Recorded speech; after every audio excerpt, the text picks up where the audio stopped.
Okay, it says recording will start soon. Started. So today, Dan, I'm going to talk about a specific topic and then give examples around the topic to explain what I'm trying to say, and then give takeaways at the end of that overview. So today's topic is Beth Harmon, who is a character in the movie The Queen Gambit, how she's struggling with her social life because her main focus is chess. She wants to really improve her game, but at the same time, she wants to socialize. So, how that struggle plays out in the drama, and then how she tries to tackle it, and um, I'll give some examples to illustrate her struggle and how she tries to tackle that struggle. So, first talking about how Beth Harmon is struggling in her day-to-day life while she's trying to improve her game of chess. So she's a young teenager in the TV drama. She's going to school and she's trying to play chess. So most of the time that she's spending in her school is with her friends, and they are busy with their school life, with their personal life, which could involve, having some time spent with boyfriend or hanging out in a party. But Beth likes to do that, but she just doesn't have enough hours in the day because her main focus is chess. So the first thing she's struggling with is time. She wants to spend a lot of time on chess to improve her game. And after she does that, it's time to eat dinner and sleep. So basically, time is running out for her. That's number one. Number two, she has communication issues because she doesn't spend enough time with her friends. Actually, she doesn't have a lot of friends. So she doesn't know how to communicate with her friends or how to make friends. There are some girls who are making even fun of her because she doesn't know how to dress. She's very, I would say, her dress sense is not the typical dress sense that the girls of her age follow. So she's wearing dresses that are not acceptable by her friends, and she looks funny to them. So they are laughing at her when she comes to school. They're making fun of her. So that is embarrassing her. So she's going to the shop once in a while with her mom and trying to find the right dress so that she looks good. So that's the second thing she's struggling with is how to dress herself or how to communicate in a way that girls of her age appreciate.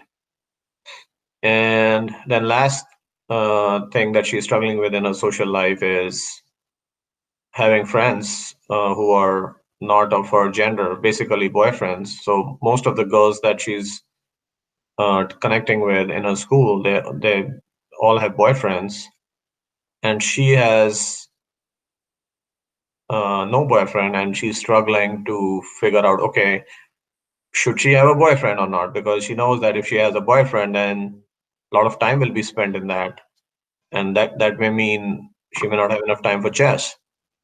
But one thing that is helping her in that. So that's my second point that I want to come to, which is okay, how is she tackling these struggles of her social life while playing chess? One thing that is very helpful is she gets to meet a lot of boys who are chess players themselves, and they have a great dress sense, they have a great communication skill. They are really helping her out. That's where she's getting a lot of the exposure of of her social life. Um, So she's observing them, she's talking to them, she's hanging out with them while playing chess.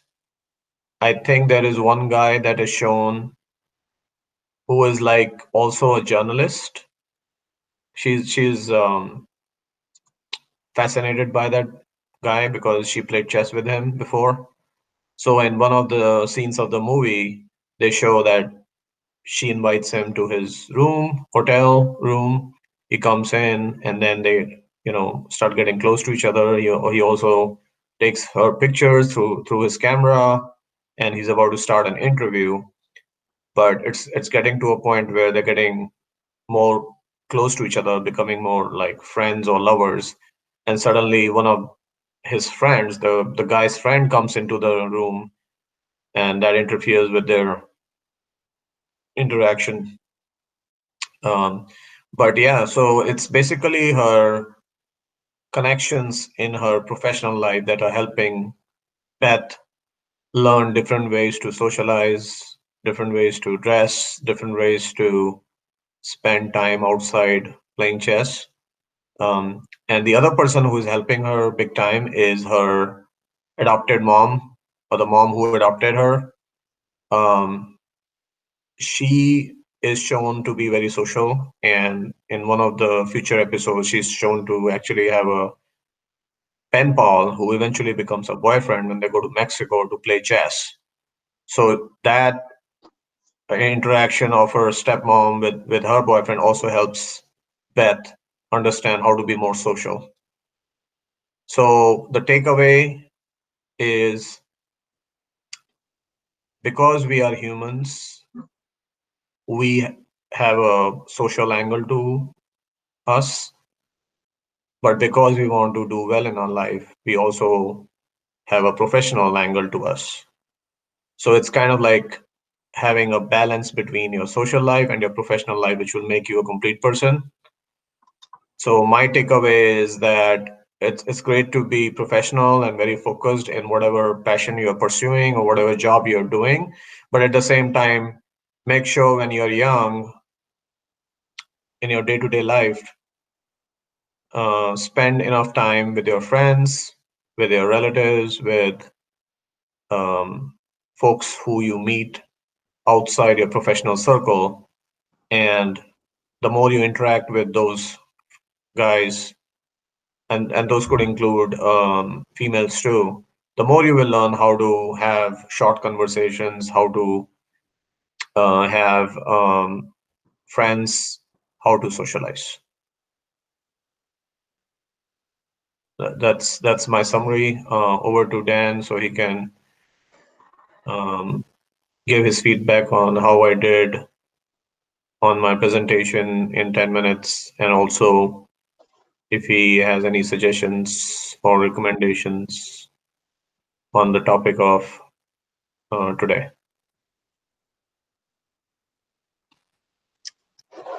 Oh, Um, yeah, thank you, Gaurav.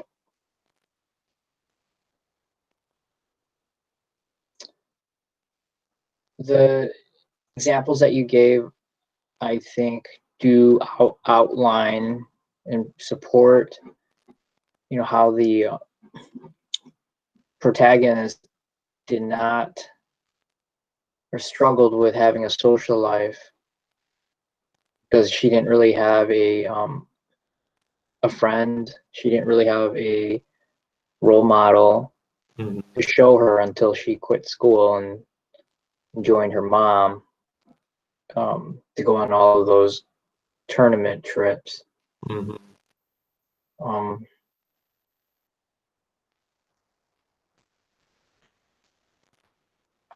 I mean, I agree with all the examples that you gave. They do show that she is struggling, and the film did show she has struggled and continues to struggle.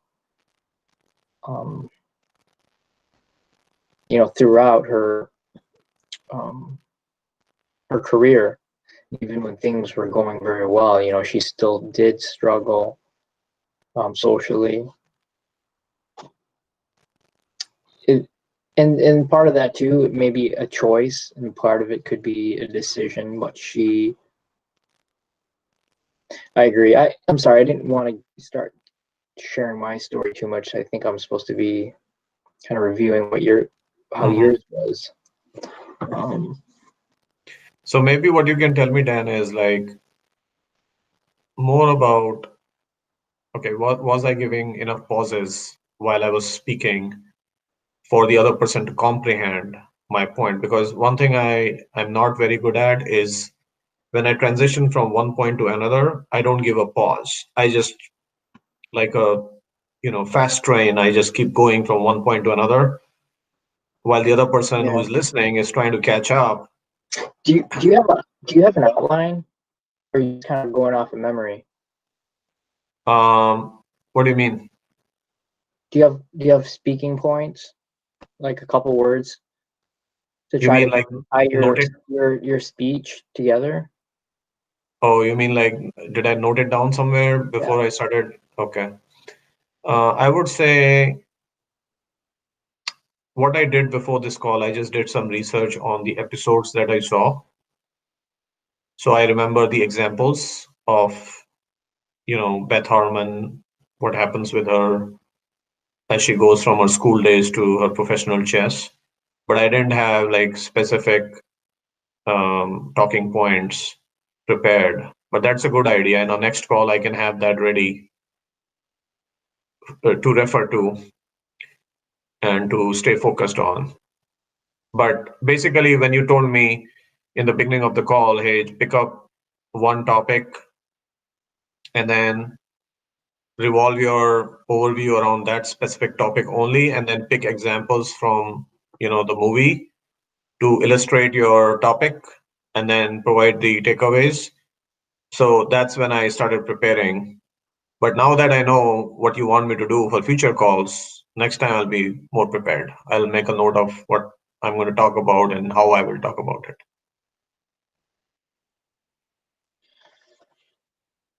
Okay. But Let me try this too. okay. Um, I'd like to take this opportunity to talk about the Queen's Gambit. That's a movie on Netflix. And after watching several episodes, I noticed um, there are moments in the film that really shock you. And what I mean by shock is that you're expecting an outcome, and what really happens is opposite of what you're expecting. Mm, And I think that this shock really makes the movie um, memorable in so many of its viewers. mm, From when Beth was invited to a sorority or um, some popular high school girls' home, because now she's becoming this famous chess player. Everybody wants to hear about her experiences. The first thing her contemporaries ask is, um, "How are the boys when you um, go to these chess tournaments?" And Beth is just not able to connect on that sort of level, even though she, I think, desperately wants to. And mm, the part of the film that gets you to smile is when the song comes on the TV and all the girls are excited and they want to sing and dance to that song, and Beth is just standing there completely. Um, I mean, I think at that point she just knows she's not going to fit in. Another scene that also shocked, that was also, I think, memorable, was when she was being interviewed by a news reporter. News reporter was asking her, well, you know, do you, being this champion chess player, do you see yourself having a very nasty childhood in the orphanage, abandoned by your parents? Do you see the queen and the king, the queen being your mother, the queen being your father, and how you have to protect the pieces? And she just blankly says, no, they're just toy pieces, they're just pieces. And she also said, I feel safe when I'm playing because the board is predictable, the game is predictable. Um, that was also, I think, a great scene in that film. Another scene I think that was memorable, and these are all the ones that stick out in my mind. When I say memorable, I mean it stirs an emotion inside of me. Um, Beth goes to the department store. She's there to buy an outfit, and then she looks at, some nicer shoes and a nicer dress. She can't afford to buy them. Her mom's not going to buy them for her. And I think you feel empathy for her because she wants to fit in at school. Yep. And she's already been made fun of because of the shoes that she wears, the dresses that she wears. I mean, whoever directed it, I think, allowed the viewer to feel what Beth was feeling. And another scene was after a chess tournament.